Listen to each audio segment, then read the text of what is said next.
Remaining battery levels of battery. Why is that so low? Good morning. Good morning. Is that all it is? Bloody hell, I better put some power in. So, good morning. It's, what time is it? I can't see me. I'll tell you what, my eyes are going. I'm struggling to see. 7:06. I think, you know what? I'll tell you what I think it is. I think I've got an insulin intolerance, or what do they call it? Not a deficiency, but I've got all the symptoms of insulin resistance, something like that. And one of those things is blurred vision. So I'm kind of like trying to learn about it and reverse it. And it's the usual advice that you'd get, which is like losing weight, exercise, eating the right foods, basically. So, but I'm already on that journey. But I just thought I'd say my eyes are going. Anyway, I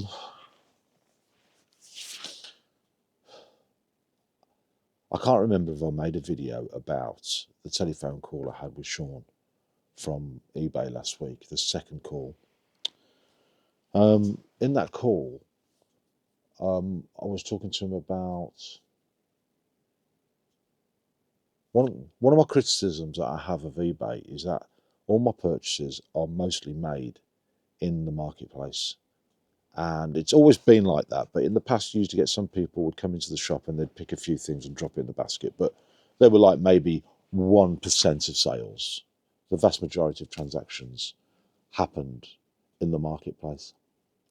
So you'd get a buyer buying, if they had 3 or 4 things that they needed to buy, they would buy them all from the marketplace and mostly from 3 or 4 different sellers. Silly really, because they're incurring the postage 3 times and they're not taking advantage of discounts.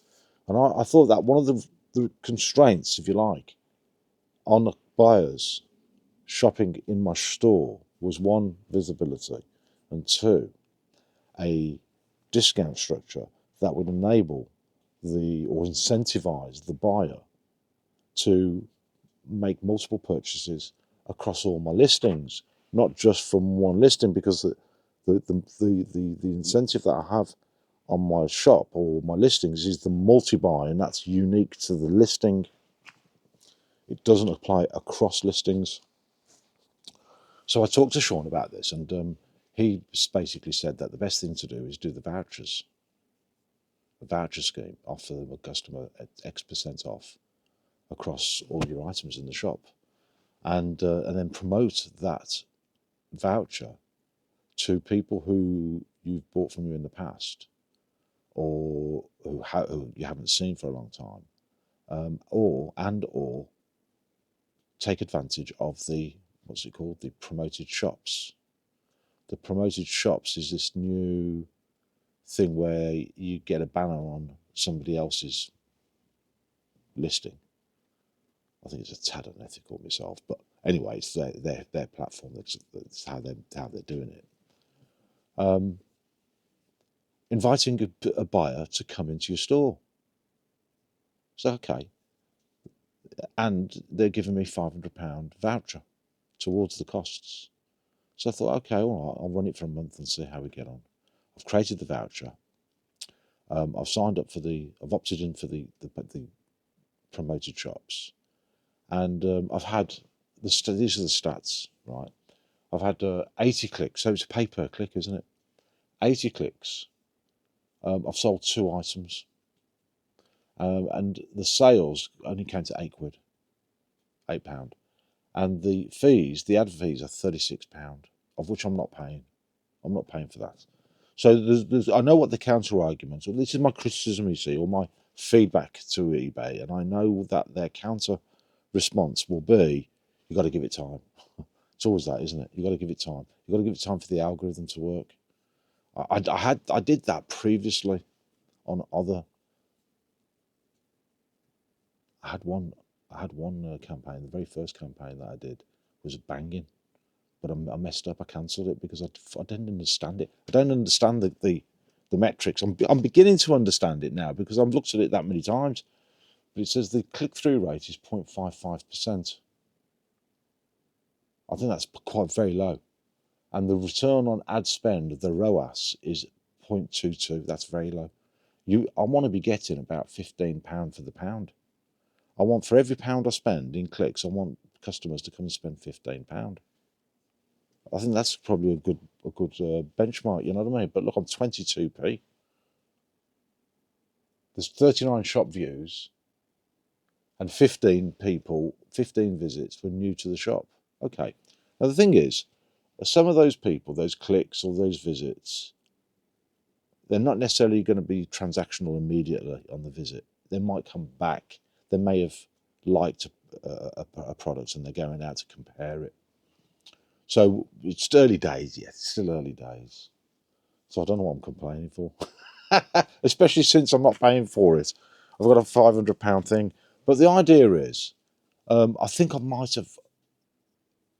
The other observation I made was that I've basically given 15% off to anybody who spends £50 or more. And that voucher has now replaced the multi-buy statement in the top left-hand corner of the listing. And I didn't know to do that. So I've written to Sean asking him to phone me, because that's what I want to talk to him about. I didn't realise that would replace the multi-buy. But I'm seeing that people are buying and they're still getting the discounts, the multi-buy discounts. So the idea is, they call it stacking, that the customer will always get the best possible discount, will be applicable to the purchase that they make. So I've got two discounts running, the multi-buy on the listing and a 15% off £50 in the shop across all my listings. Maybe I might need to eventually, I was going to go in at 20% on £50, but I dropped it down to 50, thinking that I can always increase it to 20% later on. But my question I've got is, does the customer see the multi-buy discounts on the listing as well as the voucher discount, or is one replace the other so the customer doesn't get confused? Because I'm wondering if it's going to affect my sales, my multi-buy sales, because I've started to see people just buying ones and not multiples of them because they don't necessarily know, or they can't see that they got a multi-buy. So that's a question for Sean. And is that the reason I came on this morning? Yeah, it is. Just to capture this particular point. So I know there's a big hoo-ha at the moment about promotions, but to be honest with you, I don't think we've got a chance. I think we have a choice, rather. I think we have to do it. I think if you want the sales, you've got to pay for it. I'll give you an example. I'm also on Etsy. And Etsy have this. I mean, I think it's bizarre, to be honest with you. But they have this incentive program, or this cost that you incur when they advertise your product out in the Google marketplace. If a buyer clicks on that advert and comes into Etsy and makes the purchase, you pay 15% for it. 15. I can understand 3, 4, 5, 6, 7%. But 15%, I think, is a big ask, especially when we didn't ask them to do it. You have no choice in this. This is a default position. So you're paying their, I think it's about 9 or 10 or 11%, plus their transaction fee. Their transaction fee is about 30p. It's 30p to create the listing. Then it's 30p when you make the sale. And when you replenish that item, it's another 30p. So I have to build all those into my costs because I get multiple purchases. You know, I get people buying 4 lots of zips. So I have 4 lots of replenishment costs.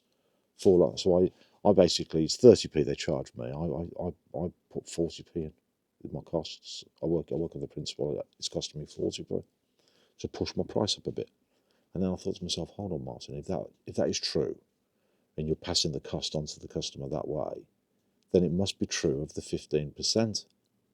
The 15% promotion fee. The problem is you just do not know when you're going to incur it.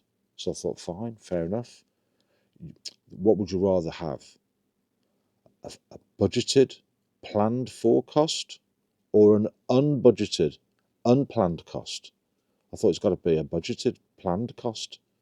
So I thought I've decided to plan for 15% extra on top of their fees, which is about 10%, 15% on top of that for every transaction, right? So I've now changed my costs, my Etsy costs from 11%, I think it is, to 25%. 25%. And so 25%, but it's, and I want my margin on top. So it's going to force my prices right up. And I thought, you know what? What I've decided to do is allow all my listings to expire on Etsy. I'm just waiting for the last lot to happen now. I've got maybe another month or so to go. And then when I go back in, I'm going to go back in with a fresh set of eyes, and I'm going to structure my listings differently. I think I'm going to initially just put zips and buttons in there, nothing else, just zips and buttons. That'll be a couple of hundred listings. And I'm going to price them with these higher costs. I think that's what they want us to do. I think that's what they're saying. They're saying, look, we love you, we appreciate you, but we also need to make a growing income, a growing sales, and a growing profit to please our shareholders. If we can't please our shareholders, then we can't stay in business, because the shareholders will sell the shares and the value of the company will go down, and then somebody else will come in and buy it up and do something different with it. So it's a threat. So they're saying, take it or leave it. So, okay, if you want it, you've got to take it. You've got to take the costs. So what will happen?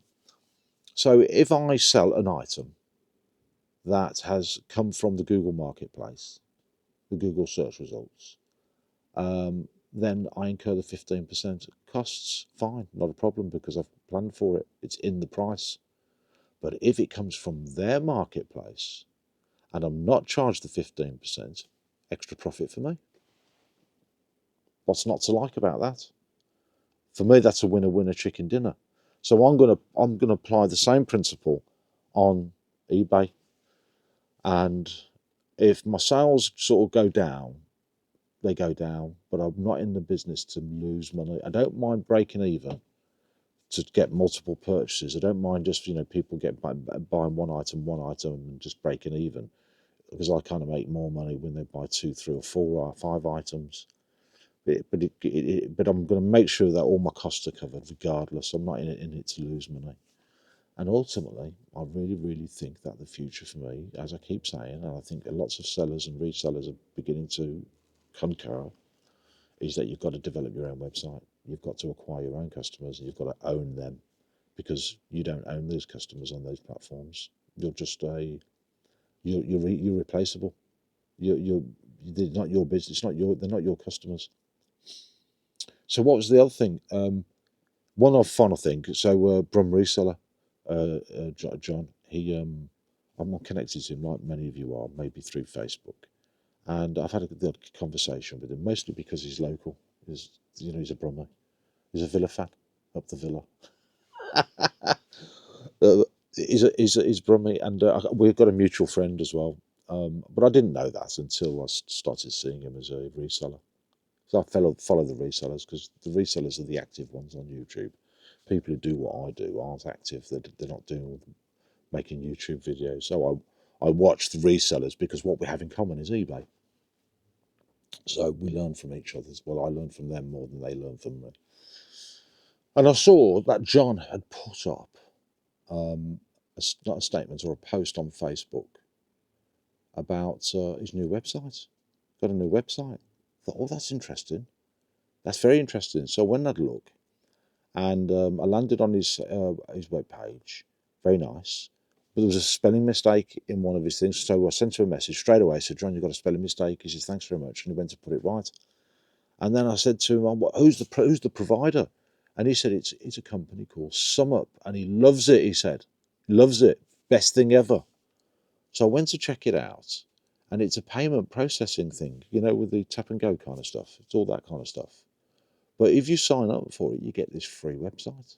I don't know if it's limited to a number of listings or something. I've still got to check that out. I've had a good look at it on my phone, but it is genuinely free. and it's not it won't accommodate multi-variation listings, or maybe it will, I don't know, but it seems to be a very basic, bog standard, well put together website. And he has a friend who sells comics, and he sent me a link to their website. I had a little look see, and you can see that the theme translates across because his website looks similar, but it's basic, but it's all resellers need. So I'm going to basically sign up for it. I've already downloaded the app, so I can process payments on the app.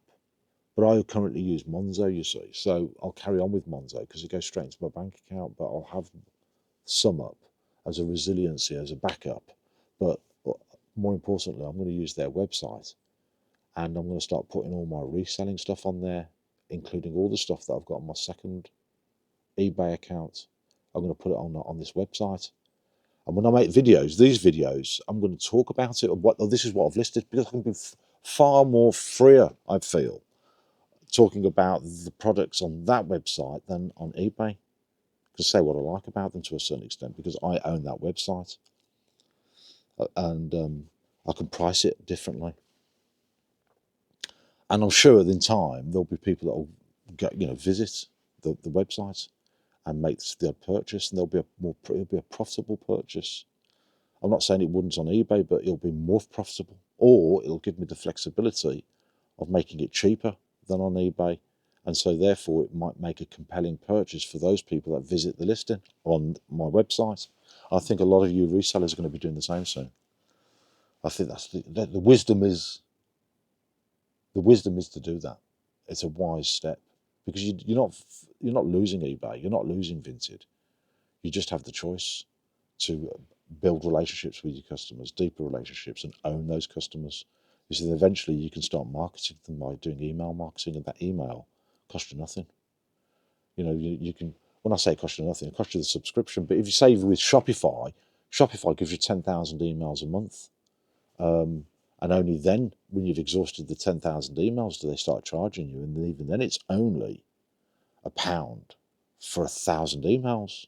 So you've got 1,000 customers, it costs you £1 to write to them. Say, look what I've got, I've just listed this. Hey, only £6.50. Free package and postage, or £1.99 postage on this one. Let it go. And somebody's going to come and buy it. And it's only cost you a penny. Well, £1 to market it. One email promoting 10 items, and it's only going to cost you like 10p per item then, isn't it? You've got 1,000 people. Anyway, I'm rabbiting on. It's time to get on with some work. The stock market's going to be open in a minute. I've got a position on there, which I made a stupid position purchase on Friday. It must be need my head seeing to. Really, I'm making such stupid, really bad purchases. I'm really just disappointed with myself. I'm hoping that things will come good, but I've got a feeling that we're on the verge of a stock market crash and I might lose half my money. Anyway, it'll be because I'm a fool. And what do they say? A fool and his money is easily parted. So it's 7:25. The market opens at 8 o'clock. So I'll check you later, guys. Thank you for listening. Don't forget to like, share, and subscribe. Thank you. Bye.